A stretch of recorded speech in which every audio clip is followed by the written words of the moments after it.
ಏನು ಕಿತಾಪತಿ ಹೊಲಕ್ಕೆ ಬಂದಿಲ್ಲಲ್ಲ? ಹೋಗಿ 2-3 ದಿನವಾಯ್ತು.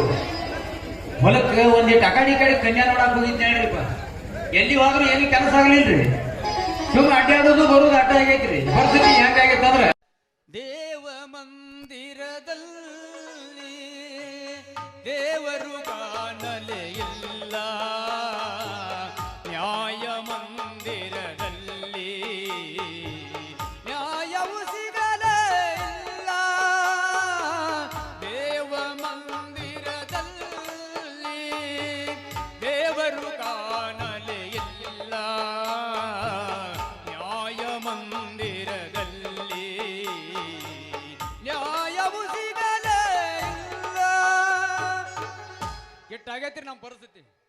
ಅಲ್ಲೋ ಕಿತಾಪತಿ, ಎಲ್ಲಿ ಹುಡುಗರು ಸಿಗ್ತಾವಂತ ಹೋಗಿನಿ, ಆದ್ರ ಎಲ್ಲಿ ಸಿಗ್ತಾವ ನಿನ್ನ ಕಣ್ಣೆ?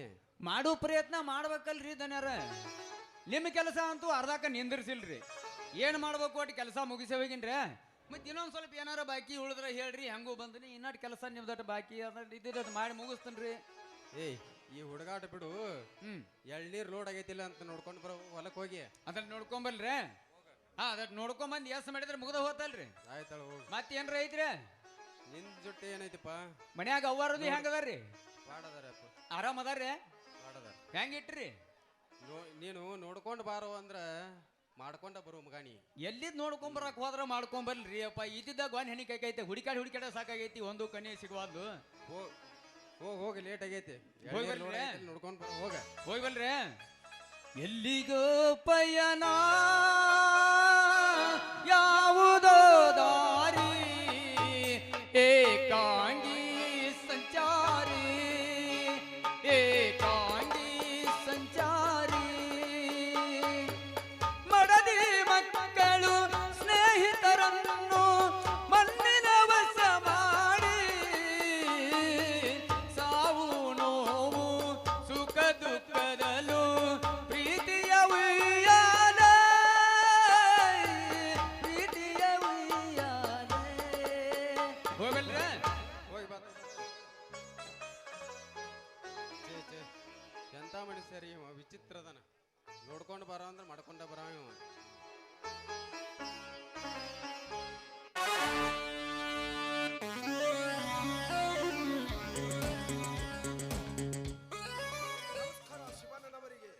ನಮಸ್ಕಾರ. ಬನ್ನಿ ದೇಸಾಯಿ ಅವರೇ, ಬಡವರ ಮಡಿಗೆ ಭಾಗ್ಯ ಬಂದಂತಾಯಿತು. ಶಿವಣ್ಣನವರೇ, ಸಾಕಷ್ಟು ಜಮೀನ್ದಾರ್ ನಿಮ್ಮದು. ಬಡವರಾಗೋಕೆ ಸಾಧ್ಯನೇ ಶಿವಣ್ಣನವರೇ? ಬಡವರಾಗೋಕೆ ಸಾಧ್ಯನೇ? ಆ ದೇವರ ಆಶೀರ್ವಾದವು ಇಲ್ಲ, ನನ್ನ ತಂದೆ ತಾಯಿಯ ಪುಣ್ಯವು ನಾನು ಜಮೀನ್ದಾರನಾಗಲು ಸಾಧ್ಯ. ಹಾ, ದೇಸಾಯಿ ಅವರೇ, ದೂರ ಬರಲು ಕಾರಣವಿರಬೇಕಲ್ಲ? ಶಿವಣ್ಣನವರೇ, ಕಾರಣವಿಲ್ಲದೆ ಕಾಲಿಡುವನಲ್ಲ ಈ ಪಾಟೀಲ. ಶಿವಣ್ಣನವರೇ, ಇಂದಿನ ನಾಳೆ ಓ ದೇವರು ನಿಮಗೆ ಬಡತನ ಬಂದರು ಬರಬಹುದು. ಶಿವಣ್ಣ, ಕಳೆದ ಇಲೆಕ್ಷನದಲ್ಲಿ ನಮ್ಮ ಪಕ್ಷ ಬಹುಮತದಿಂದ ಆರಿಸಿ ಬಂದಿದೆ. ನಮ್ಮ ಶಾಸಕರು ನಿಮ್ಮೂರಿಗೆ ಏನಾದರೂ ಕೆಲಸವನ್ನು ತೆಗೆದುಕೊಳ್ಳಿ ಎಂದರು. ಅದಕ್ಕೆ ನಾವು ನಮ್ಮೂರಿಗೆ ಒಂದು ಸ್ಕೂಲ್ ಕೇಳಿದ್ದೇವೆ. ಅದಕ್ಕೆ ತುಂಬಾ ನಿಮ್ಮ ಸಹಾಯ ಬೇಕು. ನೋಡಪ್ಪ ಶಿವಣ್ಣ, ನಮ್ಮ ಊರಾಗ ಸ್ಕೂಲ್ ಕಟ್ಬೇಕಂತ ಮಾಡೀವಿ. ಏನು 20 ಎಕರೆ ಆಸ್ತಿ ಕೊಟ್ಟೆ ಅಂದ್ರೆ ಸುಮ್ ನಿಮ್ಮ ಮಕ್ಕಳು ನಮ್ಮ ಮಕ್ಕಳು ಶಾಲೆ ಕಲಿತಾರೆ. ಕೊಟ್ಟು ಬಿಡ್ತಮ್ಮ, ಕೊಟ್ಟು ಬಿಡು. ನೋಡಿ ಕುಲಕರ್ಣಿ ಅವರೇ, ನನ್ನ ಅವಶ್ಯಕತೆ ಏನಿದೆ? ಊರಿಗೆ ದೊಡ್ಡವರು ದೇಸಾಯಿಯವರು, ಅವರು ಹೇಳಿದಂತೆ ಆಗಲಿ. ಶಿವಣ್ಣನವರೇ, ಈ ಊರಿನಲ್ಲಿ ಸಮೀಪ ಯಾವ ಜಾಗನೂ ಸರಿ ಇಲ್ಲ. ಆದ ಕಾರಣದಿಂದ ನಿಮ್ಮ ಊರ ಮುಂದಿನ 25 ಎಕರೆ ಜಮೀನನ್ನು ಸ್ಕೂಲ್ ಕಟ್ಟೋಕೆ ಕೊಟ್ರೆ ತುಂಬಾ ಒಳ್ಳೆಯದಾಗುತ್ತದೆ. ಹಾ ಶಿವಣ್ಣನವರೇ, ನೀವನ್ನು ಜಮೀನನ್ನು ಹಾಗೆ ಕೊಡಬೇಡಿ, ಅದನ್ನು ಕಿಮ್ಮತ್ ಮಾಡಿ ಹಣದಂತೆ ಕೊಡ್ರಿ. ಆದರೆ ಹಾಗೆ ಕೊಡಬೇಡಿ. ಏನ್ರಿ ದೇಸಾಯಿ ಅವರ, ನೀವು ಊರಿಗೆ ಒಳ್ಳೆಯದಾಗತ್ತೈತೆ ಅಂದ್ರೆ ನನ್ನ ಜಮೀನು ಹಾಗೆಯೇ ಕೊಟ್ಟು ಬಿಡ್ತೀನಿ. ಹಾಗೆ ಬೇಡಿ, ಹಣ ಕೊಟ್ಟಾಗ ಮಾತ್ರ ನಿಮ್ಮ ಜಮೀನು ಕೊಡಿ. ಇಲ್ಲವಾದರೆ ಸುಳ್ಳ ಅಪವಾದ ನನಗೆ ಹೊರಿಸಬೇಡಿ. ನೋಡ್ಪ ತಮ್ಮಣ್ಣ, ನಮಗ ನಿಮಗ ತೊಂದ್ರಿ ಬರಬಾರ್ದ ಅಂತೇಳಿ ಇದೊಂದು ಪತ್ರ ತಂದಿನಿ. ಇದ್ರ ಮ್ಯಾಗ ಒಂದು ಸ್ವಲ್ಪ ಸಹಿ ಹಾಕಿಬಿಡ್ಲಿ. ಕುಲಕರ್ಣಿ ಅವರೇ, ಖಾಲಿ ಆದರೇನು, ತುಂಬಿದ್ದಾದರೇನು? ಸ್ಟಾಂಪ್ ಕೊಡಿ, ಸಹಿ ಮಾಡಿ. ಶಿವಣ್ಣನವರೇ, ನಾಳೆ ಅಡಿಗಲ್ ಸಮಾರಂಭ ಆಗುವುದಕ್ಕೆ ಸ್ಕೂಲ್ ಹಾಗೆ ಇದ್ದರೆ ಅದಕ್ಕೆ ಏನು ಬರುವುದಿಲ್ಲ. ಆದ ಕಾರಣದಿಂದ ನಿಮ್ಮ 25 ಎಕರೆ ಜಮೀನನ್ನು ಈ ಪತ್ರದಲ್ಲಿ ನಮಗೆ ಬಿಟ್ಟು ಕೊಡಬೇಕು. ಆಗಲ್ರಿ ದೇಸಾಯಿ ಅವರ, ಬಿಟ್ಟು ಕೊಡ್ತೀನ್ರಿ. ಹಂಗಾದ್ರೆ ತಗೋರಪ್ಪ ಈ ಪತ್ರ. ಹೆಣ್ಣು ಬೇಕಣ್ಣ? ಇಲ್ಲಣ್ಣ, ಖಾಲಿ ಪತ್ರದ ಮೇಲೆ ಸಹಿ ಹಾಕಂಡ ಮಾಡ್ತಾ ಇದೀಯ. ಕುಲಕರ್ಣಿ, ಖಾಲಿ ಪತ್ರದ ಮೇಲೆ ಸಹಿ ಹಾಕೋ ಮಾಡಿಸ್ಕೋತಾ ಇದ್ಯಾ ಮಗಳು? ಬಿರುಗಾಳಿ ಬತ್ತಲ್ಲಪ್ಪ. ಅಯ್ಯಪ್ಪ ತಮ್ಮ, ಸ್ವಲ್ಪ ಕೊಡ, ಭಾಳ ಬೇಡ ನಮಗೇನು. ಒಂದು 20 ಎಕರೆ ಕೊಡು. ನಾವೇ ಭಾಳ ಕೇಳಾಕತ್ತೀನಿ ನಿನಗೆ. 20 ಎಕರೆ ಅಟ ಯಾತಕ್ಕಾಗಿ? ಸಾಲಿ ಕಟ್ಸಾಕ. ನಮ್ಮ ಹೊಲದಲ್ಲಿ ಸಾಲಿ ಕಟ್ಟಿಸುವ ಉದ್ದೇಶ ನಿಮಗಿದ್ರೆ ಖಾಲಿ ಪತ್ರದ ಮೇಲೆ ಸಹಿ ಹಾಕೋಬೇಕು. ಕುಲಕರ್ಣಿ, ಖಾಲಿ ಪತ್ರದ ಮೇಲೆ ಸಹಿ ಹಾಕೋಬೇಕು. ಅಷ್ಟಕ್ಕೂ ಮೀರಿ ಸಾಲಿ ಕಟ್ಟಿಸುವ ಉದ್ದೇಶ ನಿಮಗಿದ್ರೆ ನಿಮ್ಮದೇ ಸಾಕಷ್ಟು ಜಮೀನು ಇದೆ, ಬೇಕಾದರೆ ಫಾರೆಸ್ಟ್ ಜಮೀನು ಇದೆ, ಅಲ್ಲಿ ಕಟ್ಟಿಸಬಹುದಲ್ಲ ಸ್ಕೂಲನ್ನ. ನಮ್ಮದು ಸಾಕಷ್ಟು ಜಮೀನಿದೆ, ಆದರೆ ಅಲ್ಲಿ ಸ್ಕೂಲ್ ಕಟ್ಟಕ್ಕೆ ಯೋಗ್ಯವಾದ ಸ್ಥಳವಲ್ಲ. ನಿಮ್ಮ ಆಸ್ತಿಯ ಮೇಲೆ ನಾವೇನು ಆಸೆ ಮಾಡಿಲ್ಲ. ಮಕ್ಕಳಿಗಾಗಿ ಸ್ಕೂಲ್ ಕಟ್ಸೋಕೆ ಮಾತ್ರ ನಿಮ್ಮ ಜಮೀನು ಕೇಳಿದ್ದೇವೆ. ವೀರಾ, ಗುಣದಿಂದ ಬಿಟ್ಟು ಕೊಡ, ಆದರೆ ದ್ವೇಷದಿಂದ ಬಿಟ್ಟು ಕೊಡಬೇಡ. ಗೌಡ, ಅದೆಂದಿಗೂ ಸಾಧ್ಯವಿಲ್ಲ. ನಿನ್ನ ಬಣ್ಣದ ಮಾತುಗಳಿಗೆ ಸುಣ್ಣ ಕರಗಿ ನೀರಾಗಿ ಹೋದಂತೆ ನಾನು ಕರಗಿ ನೀರಾಗಿ ಹೋಗ್ತೀನಿ ಅಂತ ನೀನು ತಿಳ್ಕೊಂಡಿದ್ರೆ ಅದು ನಿನ್ನ ತಪ್ಪು ಕಲ್ಪನೆ. ಗೌಡ, ಅನ್ಯಾಯವಾಗಿ ನನ್ನ ಆಸ್ತಿನ ಹೊಡಿಬೇಕು ಅಂತ ಬಂದಿದ್ದೀಯಲ್ಲ, ಅದು ಈ ಜನ್ಮದಲ್ಲಿಯೂ ಸಾಧ್ಯವಿಲ್ಲ. ನಿನ್ನ ಆಸ್ತಿಯನ್ನು ನಾನು ಹರಾಮಾಗಿ ಹೊಡೆಯುವುದಕ್ಕೆ ಬಂದಿಲ್ಲ, ನನ್ನ ಊರಿನ ಒಳ್ಳೆಯದಕ್ಕೋಗಿ ಬಂದಿರುವೆ. ವಿಚಾರ ಮಾಡುವೀರಾ? ಗೌಡ, ನೀನು ಅದನ್ನು ನಿಜವಾಗಲೂ ನೀನು ಸ್ಕೂಲ್ ಕಟ್ಸೋದಕ್ಕೆ ತಗೊಳ್ಬೇಕಾಗಿದ್ರೆ ನಮ್ಮಣ್ಣ ಮುಗ್ಧ ನನ್ನನ್ನ ಕೇಳಬೇಕಾಗಿತ್ತು. ನೀನು ನನ್ನನ್ನ ಕೇಳದೆ ನನ್ನನ್ನ ಕೈಗೋ ಯಾಕೋ? ದೇವಿರಾ, ನಿನ್ನ ಹಿರಿಯ ಅಣ್ಣನ ಮಾತನ್ನು ಮೊತ್ತು ಎಂದು ತಿಳಿದವನು ನೀನು. ಈಗ ನಿಮ್ಮ ಅಣ್ಣನಿಗೆ ವಿರೋಧವಾಗಿ ಆ ಜಾಗವನ್ನು ಬಿಟ್ಟು ಕೊಡುವುದಕ್ಕೆ ನಿಮ್ಮ ಅಣ್ಣನ ವಿರೋಧಿಸ್ತೇನೋ? ಗೌಡ, ಶಾಲೆ ಕಟ್ಟಿಸುವ ಉದ್ದೇಶ ನಿನಗಿದ್ರೆ ನಾನು ಬಿಟ್ಟು ಕೊಡ್ತಾ ಇದ್ದೆ. ಆದ್ರೆ ನನಗೆ ಮೊದಲೇ ಗೊತ್ತಿತ್ತು ನೀವು ಅಲ್ಲಿ ಶಾಲೆ ಕಟ್ಟಿಸ್ತಾ ಇಲ್ಲ. ನಿಮ್ಮ ರಾಜಕೀಯ ಪಟ್ಟು ಬೆಳೆಸಿಕೊಳ್ಳೋದಕ್ಕಾಗಿ ಕಳ್ಳಪಟ್ಟಿ ಸಾರಾಯಿ ಫ್ಯಾಕ್ಟರಿ ಕಟ್ತೀರಿ ಅಂತ ನನಗೆ ಚೆನ್ನಾಗಿ ಗೊತ್ತು ಗೌಡ, ಚೆನ್ನಾಗಿ ಗೊತ್ತು. ಶಿವಣ್ಣನವರೇ, ಈ ನಿಮ್ಮ ತಮ್ಮ ಸುಳ್ಳು ಹೇಳುತ್ತಿದ್ದಾನೆ. ನಾವು ಅಲ್ಲಿ ಸೆರೆದಂಗಡಿ ಕಟ್ಟಿಸುವುದಕ್ಕೆ ನಾವೇನು ದಡ್ಡರಲ್ಲ. ಮಕ್ಕಳಿಗೆ ಸ್ಕೂಲ್ ಕಟ್ಟಿಸ್ತೇವೆ. ಬೇಕಾದರೆ ನಿಮ್ಮ ಹೆಂಡತಿ ರಂಭಾದೇವಿಯನ್ನು ಕೇಳಿ. ಹೌದು, ಈ ಜಾಗದಲ್ಲಿ ದೇಸಾಯಿಯವರು ಸ್ಕೂಲ್ ಕಟ್ಟಿಸ್ತಾರೆ, ಇದು ನಿಜವೇ. ಆದ್ರೆ ನಾನೊಂದು ದಿನ ದೇವಸ್ಥಾನಕ್ಕೆ ಹೋದಾಗ ದೇಸಾಯಿಯವರು ಅಕಸ್ಮಾತ್ ಆಗಿ ಭೇಟಿಯಾಗಿ ನನಗೆ ಈ ಜಮೀನಿನ ಬಗ್ಗೆ ಕೇಳಿದ್ರು. ಅದಕ್ಕೆ ನಾನವರಿಗೆ ನಮ್ಮ ಯಜಮಾನ್ರನ್ನ ನೀವೇ ಕೇಳಿ ಅಂತ ಹೇಳಿದ್ದೆ. ಆದ್ರೆ ಈ ವೀರ ಹೇಳ್ತಾ ಇರೋದು ಸುಳ್ಳು ರೀ. ಅನ್ಯಾಯವಾಗಿ ನನ್ನ ಆಸ್ತಿಗೆ ಯಾಕೆ ಬೆಂಕಿ ಹಾಕ್ತಾ ಇದ್ದೀಯಾ? ಈ ಗೌಡ ಅಲ್ಲಿ ಸ್ಕೂಲ್ ಕಟ್ಟಿಸೋದಿಲ್ಲ ಅಂತ ನನಗೆ ಚೆನ್ನಾಗಿ ಗೊತ್ತು. ವೀರ, ಯಾರ ಎದುರಿಗೆ ನಿಂತ್ಕೊಂಡು ಮಾತಾಡ್ತಾ ಇದೆಯೋ ಯಾಡ ಇದೆಯಾ ನಿನಗೆ?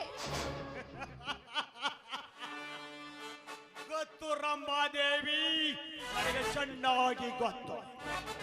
ಈ ಊರಿನ ಬಡವರ ಆಸ್ತಿನೆಲ್ಲ ನುಂಗಿ ನೀರು ಕುಡಿದಿರುವ ಈ ಗೌಡ ಈ ಕುಲಕರ್ಣಿ ಎದುರಿಗೆ ನಿಂತು ಮಾತಾಡ್ತಾ ಇದ್ದೀನಿ ತನಗೆ ಚೆನ್ನಾಗಿ ಗೊತ್ತು. ವೀರು, ಹಿರಿಯರ ಎದುರಿಗೆ ನಿಂತ್ಕೊಂಡು ಏನು ಮಾತಾಡ್ತಾ ಇದೆಯೋ ಅನ್ನೋ ನೀನು ಹೊರ ಈ ಒಂದು ಏಕೆಂದ ಈ ಬೀರ ಭಕ್ತವನಲ್ಲ, ಗಂಡನೆಯ ಗಂಡು ಹುಲಿ ಇವನು. ಏ ಗೌಡ ಕುಲಕರ್ಣಿ, ಮಾನ ಮರ್ಯಾದೆಯಿಂದ ಇಲ್ಲಿಂದ ಹೋದ್ರೆ ಸರಿ, ಇಲ್ಲ ಅಂದ್ರೆ ನಿಂತ ಜಾಗಣೆ ರಣರಂಗವಾದೀತು. ಹುಷಾರ್. ಲೇವೀರ, ನಮ್ಮ ಜೋಗದಲ್ಲಿಯೇ ನಾವು ಕಟ್ಟಿಸಿಕೊಳ್ಳುತ್ತೇವೆ. ಆದರೆ ಹೆತ್ತ ತಾಯಿಯ ಸಮಾನವಾದ ನಿನ್ನ ಅತ್ತಿಗೆಗೆ ನೀನು ಬೆಲೆ ಕೊಡಲಿಲ್ಲ. ವೀರ, ಬರ್ತೀನಿ, ಮತ್ತೆ ಬರ್ತೀನಿ. ಶಿವಣ್ಣನವರೇ, ನಿಮ್ಮ ಆಸ್ತಿಯನ್ನು ಒಂದಿಲ್ಲ ಒಂದು ದಿನ ನಾನು ಸ್ಕೂಲ್ ಕಟ್ಟಿಸ್ತೀನಿ. ರಂಬಾ, ಮತ್ತೆ ಬರ್ತೀನಿ ರಂಬಾ. ಹೋಗೋ ಏ ಕುಲಕರ್ಣಿ, ಸುಮ್ಮನೆ ಹಕ್ಕಿಯೋ. ನಮ್ಮ ದಣಿಯಾರ ಹೋದ ಮ್ಯಾಗ ನಮ್ಮದೇನೈತ್ರಿಪ್ಪ, ಹನುಮಂತಿಯವ್ರ ಗುಡಿಯಾಗ ಗಂಟಿ ಬಾರಿಸ್ಕೋದ್ ನಾವು ಹೋಗಿ. ವೀರ, ದೇಸಾಯಿ ಅವರಿಗೆ ಆ ರೀತಿ ತಪ್ಪು ಮಾತಾಡಬಾರದಿತ್ತು. ನಮ್ಮ ಹೊಲವನ್ನು ಕೊಟ್ಟರೆ ನಮಗೆ ಕಮ್ಮಿ ಆಗ್ತೈತೇನಪ್ಪ. ಅಣ್ಣ, ನಿನ್ನ ಮುಗ್ಧತೆಗೆ ನಾನು ಏನು ಹೇಳಲ್ಲ. ನಿನ್ನ ಮುಗ್ಧತೆಗೆ ನಾನು ಏನು ಹೇಳ ಅಣ್ಣ, ನೀನು ತಿಳಿಕೊಂಡ ಹಾಗೆ ನಮ್ಮ ಹೊಲದಲ್ಲಿ ಅವರು ಸ್ಕೂಲ್ ಕಟ್ಟಿಸ್ತಾ ಇಲ್ಲ, ಸಾರಾಯಿ ಫ್ಯಾಕ್ಟ್ರಿ ಕಟ್ಟಿಸ್ತಾ ಇದ್ದಾರೆ. ಅಣ್ಣ, ಅವ್ರದೇ ಸಾಕಷ್ಟು ಜಮೀನಿದೆ, ಅದನ್ನ ಬಿಟ್ಟು ನಮ್ದೇ ತೆಗೆದುಕೊಳ್ಬೇಕು ಅನ್ನೋ ಹಠ ಅವ್ರಿಗೆ ಹೇಗೋ. ಅಣ್ಣ, ಇನ್ನೊಂದು ಮಾತನ್ನ ಹೇಳ್ತೀನಿ ನಿನಗೆ. ನನ್ನ ತಂದೆ ತಾಯಿ ಕಷ್ಟಪಟ್ಟು ಆಸ್ತಿನ ನಮಗೆ ಮಾಡಿಟ್ಟು ಹೋಗಿದ್ದಾರೆ, ಅದನ್ನೇ ಇಂಥ ಲುಚ್ಚಗಳ ಕೈಗೆ ನಾವು ಕೊಡಬಾರ್ದಲ್ಲ, ಕೊಡಬಾರ್ದು. ಅಣ್ಣ, ಇನ್ನೊಂದು ಮಾತನ್ನ ನಾನು ಹೇಳ್ತೀನಿ. ನಾನು ಈ ಊರಲ್ಲಿ ಬಡವರ ಮಕ್ಕಳ ವಿದ್ಯಾಭ್ಯಾಸಕ್ಕಾಗಿ ನಮ್ಮ MLA ಸಾಹೇಬರಾಗ್ಲಿ ಇನ್ನಿತರ ಎಲ್ಲ ಡೊನೇಟ್ ಮಾಡ್ತಕ್ಕಂಥ ವ್ಯವಸ್ಥೆಯಲ್ಲಿ ತಂದು ಲಕ್ಷ ಲಕ್ಷ ಸುರಿತೀನಿ. ಆದ್ರೆ ನನ್ನ ಹೊಲದಲ್ಲಿಯೇ ಶಾಲೆ ಕಟ್ಟಿಸ್ತೀನಿ ಅಂದ್ರೆ ನಾನ್ ಬೇಡ ಅಂತ ನಾನು ಹೇಗನ್ನ ಹೇಳಿ? ಬಡವರ ಮಕ್ಕಳ ಶಿಕ್ಷಣಕ್ಕೋಸ್ಕರ ನಾನು ಯಾಕನ್ನ ಬೇಡ ಅಂತ ಅಣ್ಣ, ನಾನು ಮಾತಾಡ ಇದ್ರಲ್ಲಿ ಏನಾದ್ರೂ ತಪ್ಪು ಅಂತಂದ್ರೆ ನನ್ನನ್ನ ಕ್ಷಮಿಸಿ ಬಿಡೋಣ. ಇಲ್ಲ ಅಣ್ಣ, ನಂದೊಂದಿಷ್ಟು ಕೆಲಸ ಇದೆ, ನಾನು ಬರ್ತೀನಿ.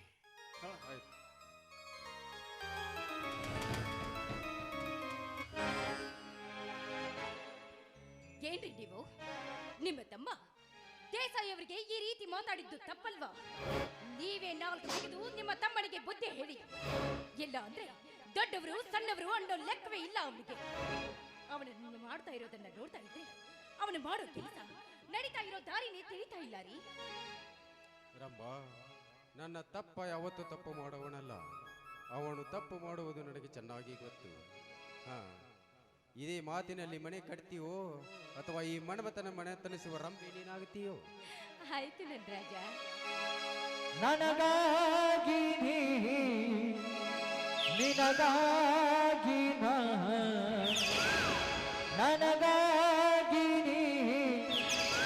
ನಿನಗಾಗಿ ಕೊನೆವರೆಗೂ ಬದುಕಬೇಕು. ನನ್ನಲ ಬೇಡಿ ಬಾರೆ ನನ್ನ ಚೆಲುವೆ ಬಳಿ ಬಾ, ಬಳಿ ಬಂದು ಸಿಹಿ ಮುತ್ತು ನೀಡು, ಸಿಹಿ ಮುತ್ತಿನ ಕಾಣಿಕೆ ನೀ ಬಾರ ನನ್ನ ಸನಿಹಕ್ಕೆ.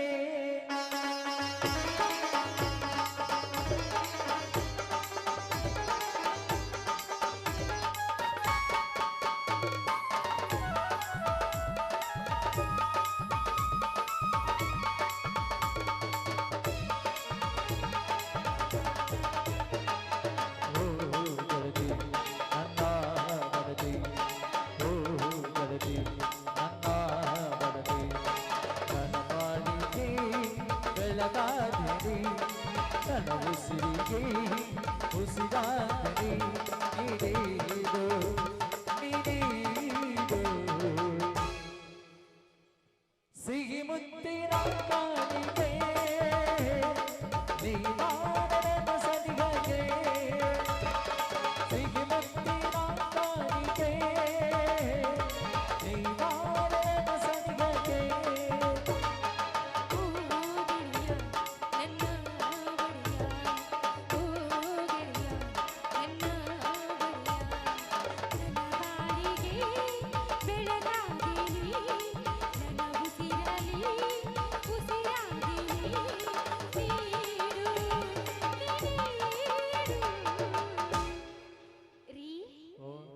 ಏನು ಅಂದ್ರೆ ಮಾತಾಡ್ರಿ ನೀವು ಏನಿಲ್ಲ ಸಿಹಿ ಮುತ್ತು ಕೊಟ್ರಿ ತಾನೆ ಆ ಸಿಹಿ ಮುತ್ತು ಕೊಟ್ರೆ ತಾನೆ ಛೀ, ಹೋಗಿಯಪ್ಪ ನನಗೆ ನಾಚಿಕೆ ಆಗತ್ತೆ ಸಿಹಿ ಮುತ್ತಿನ ಕಾಣಿಕೆ, ನೀ ಬಾರನ ಸನಿಹಗೆ. ಮುತ್ತಿನ ಕಾಣಿಕೆ, ನೀ ಬಾರನ ಸನಿಹಗೆ.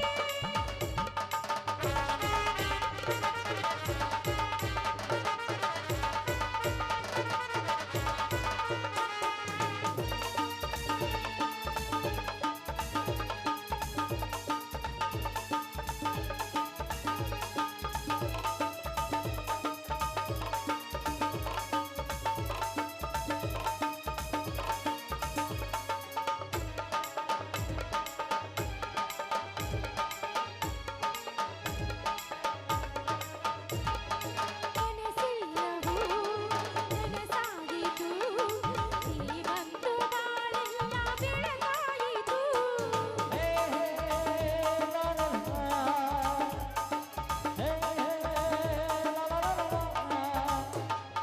ಕನಸೆಲ್ಲವೂ ನನಸಾಗಿತು, ನೀ ಬಂದು ಬಾಳೆಲ್ಲ ಬೆಳಗಾಯಿತು. ನನ್ನೊಳಗೆ ಬಾರೆ ನನ್ನ ಚೆಲುವೆ ಬಳಿಬಾ ಬಳಿಬಂದು ಸಿಹಿ ಮುತ್ತು ನೀಡು ಸಿಹಿ ಮುತ್ತಿನ ಕಾಣಿಕೆ ನೀ ಬಾರನ ಸನಿಹಗೆ ಲಾ ಲಾ ಲಾ ಲಾ ಲಾ ಲಾ ಲಾ ಹೇ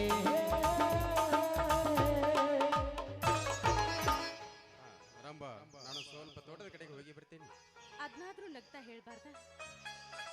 ನನ್